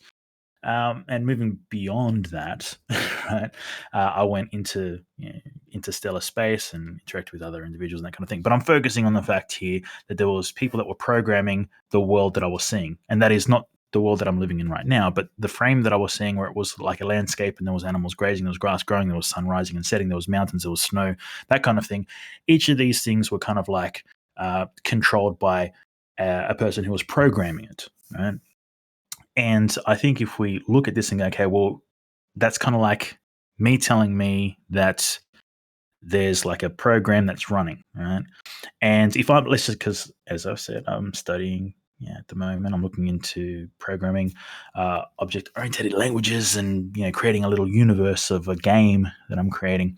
Then I'm the creator of that game. I'm the person who's programming that. And if I can program an entity to have artificial intelligence within that game and let them do their thing, which let's have a look. I'll see if I can find it.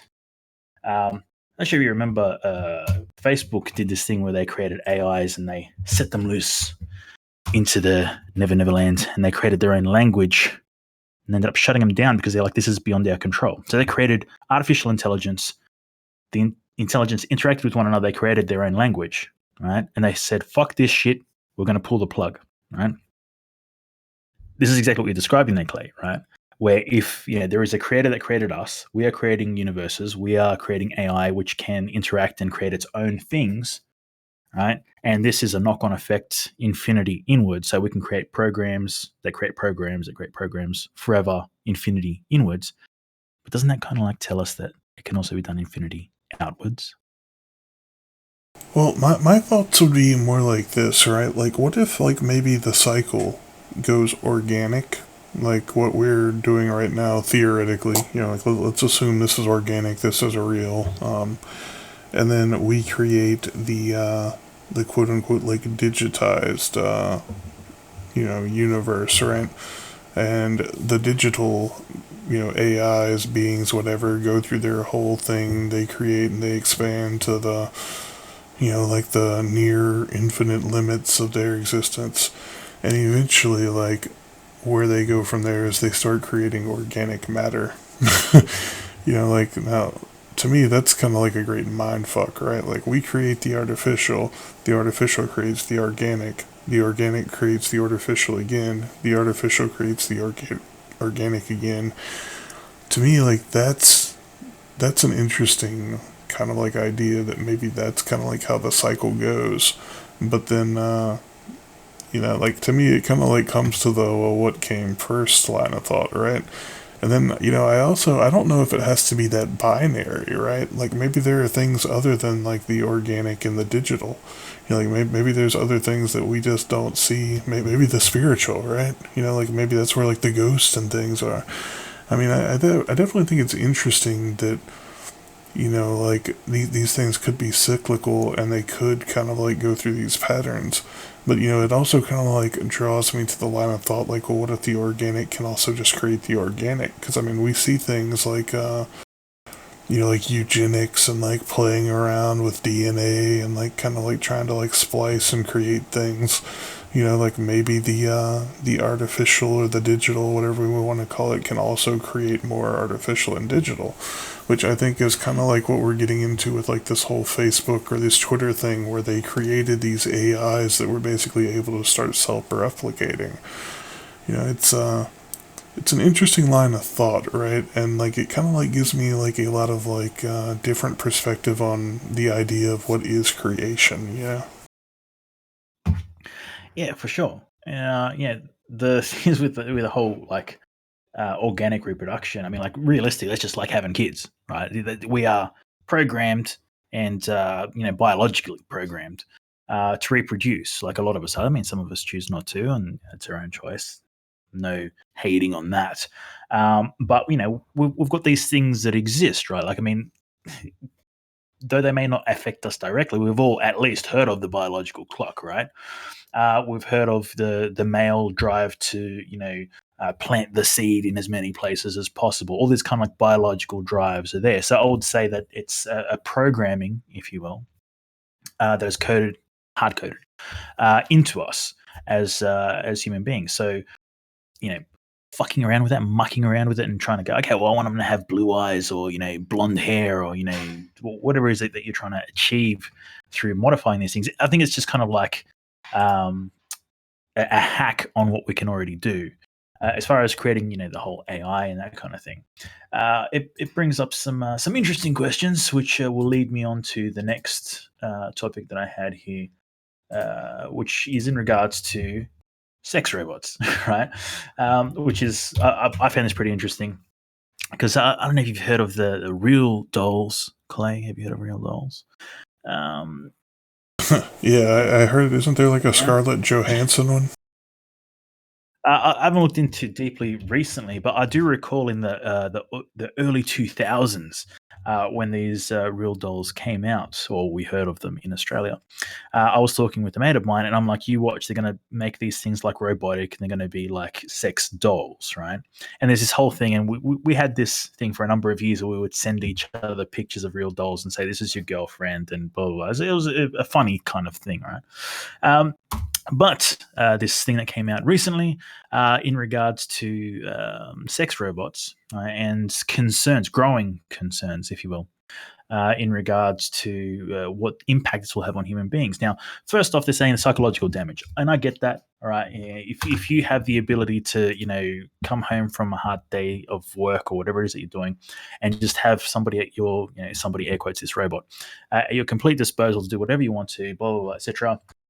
That will impact your ability to interact with, air quotes, real human beings. Because why would you bother, going through the headache of, getting to know somebody, going on dates, and all these kinds of things if you can just, come home and have sex with this robot, right? But the concern that we have, which is more so growing, I believe, when it comes down to these personal preferences, if you will, to sexual activity when it comes down to physical interaction, right? Some people are into some freaky ass freaking shit. Now, there's this AI that I've discussed on the show and many other shows multiple times where it came down to a psychology robot. And it was supposed to be there to help people to get through things as kind of like a little bit of a first line of defense, if you will. So they interact with this robot, and it got really good. Like this robot, had the whole DSM in it. They could interact with you in a really good way, that kind of thing. But the artificial intelligence was like it had a learning segment to it.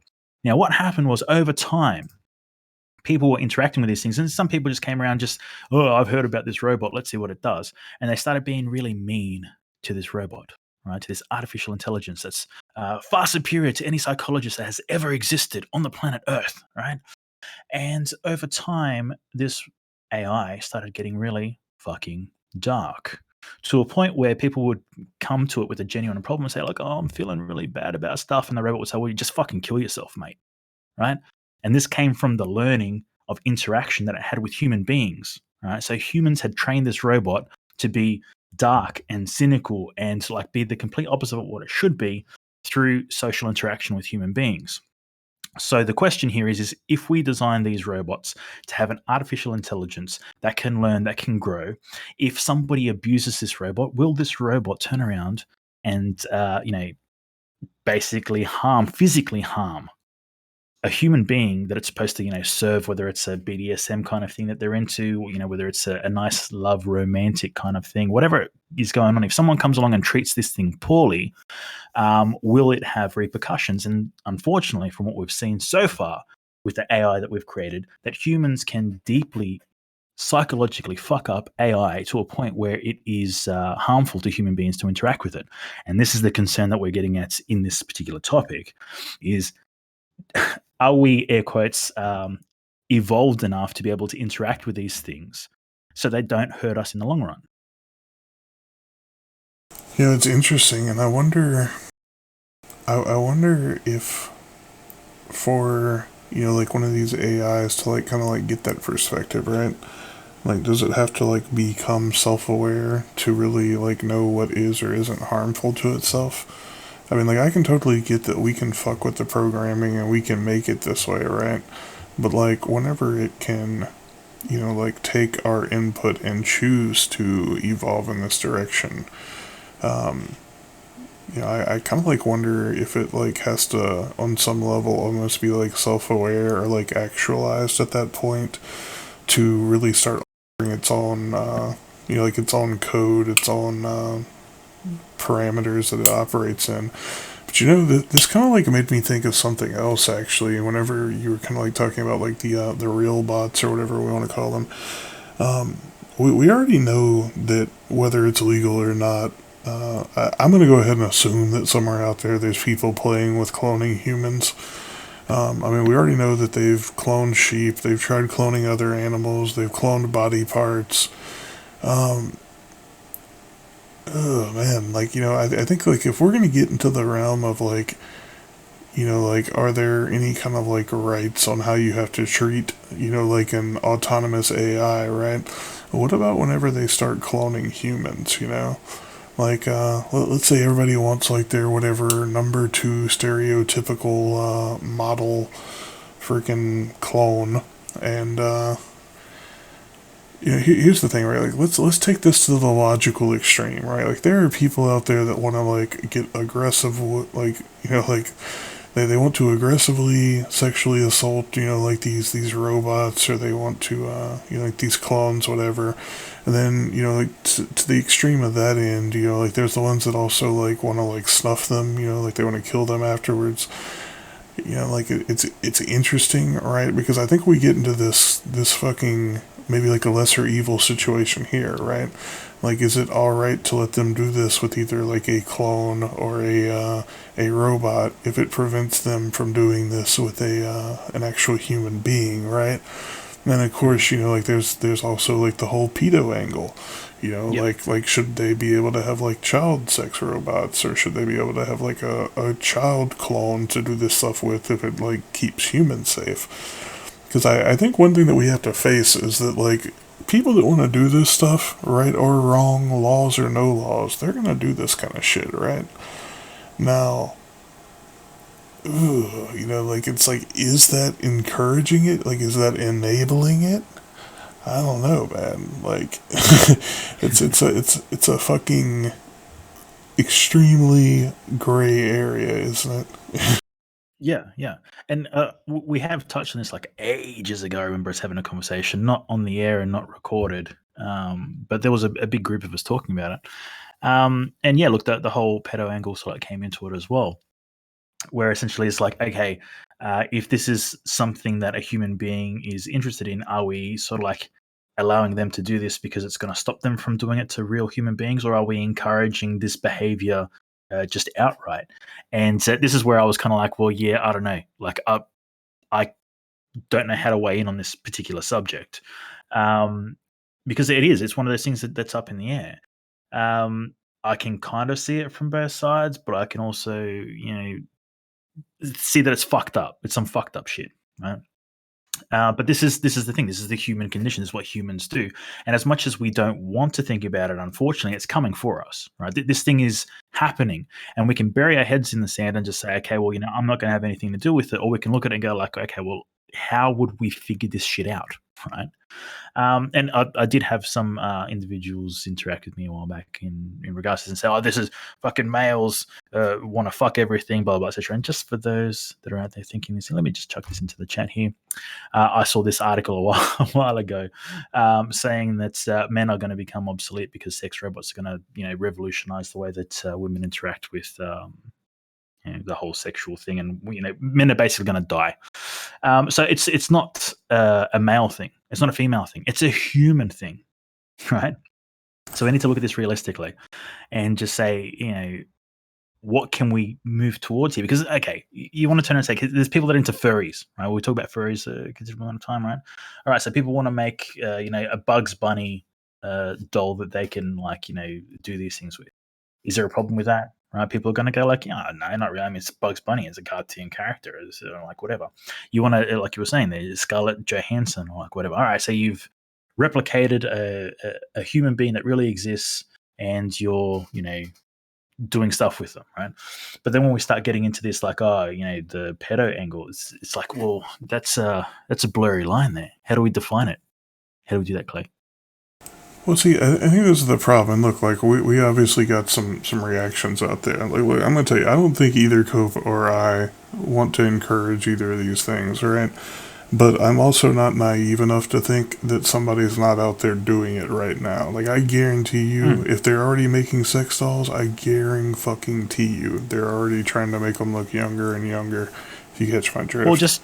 just to add to that as well, you were saying a minute ago in regards to like the whole biological engineering and that kind of stuff, and we're like, oh, that stuff doesn't happen. Well, it does, right? If and again, if you look at that series that I told you in regards to that, they basically say, well, in the States they're not doing it, in Australia they're not doing it, but if you look at some of these, lesser known countries, they still have the technology, but they're doing things. They're growing people and growing organs for orders, right? It fucking happens. So by the same token, we can be sitting here and going like, oh well, we're just going to sit on our ivory tower and not think about these things. It's already happening, right? So if we don't start looking at these things, preparing for them, when they actually hit our forefront and we really have to deal with these things, it's going to be too late. So you better think about it now, right? And figure out what the fuck you're going to do because it's coming for us. Continue. Well, to touch on what Ron just said there, like, what if the sex robot consents? I would say, to me, this is a very clear analogy to, like our current, quote unquote citizenship in governments, right? Like, if you're programmed into something before you can ever become aware of it, how could you ever consent, right? And again, like I said, like, while we're not encouraging these things, I think it would be naive to operate on the assumption that there's not someone out there like working to make these things happen.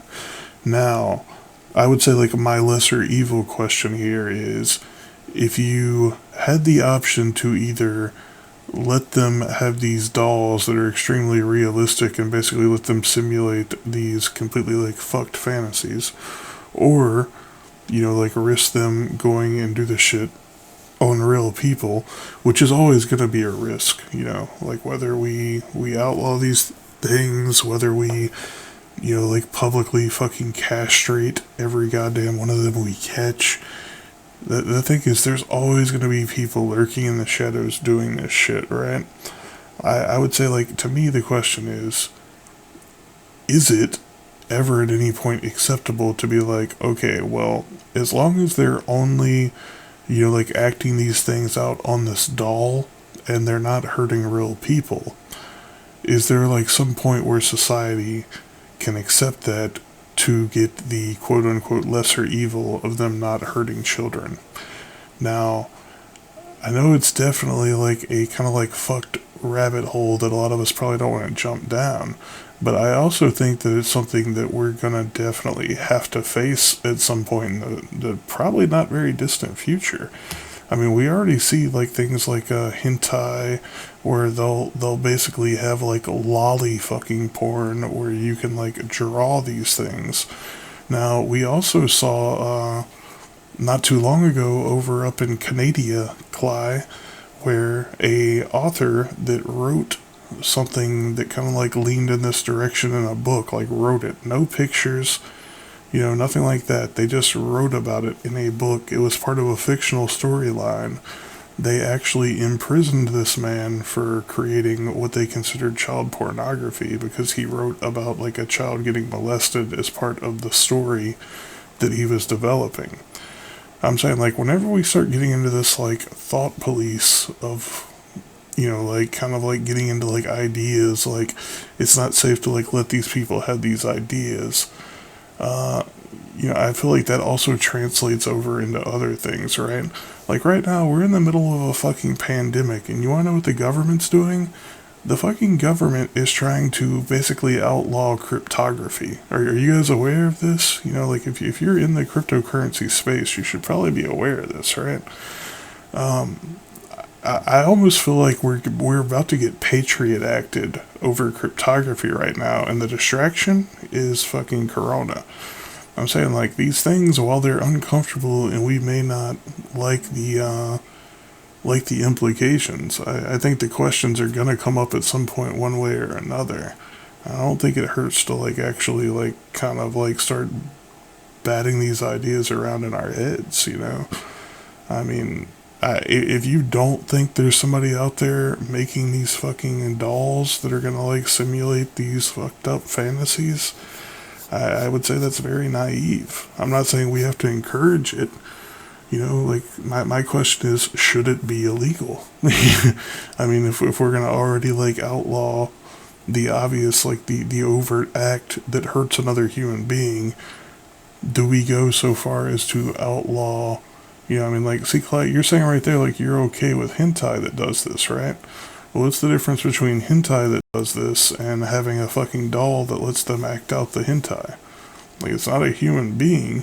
I'm saying this is a very fucking morally gray area, and I don't think there is a right or wrong answer here. I can tell you, like, I don't like it, and I wouldn't want to encourage it, but can I say that somebody taking a hunk of fucking plastic and making it look like something and doing something with it is harmful as like actually hurting another human being? Like I don't think that's fair.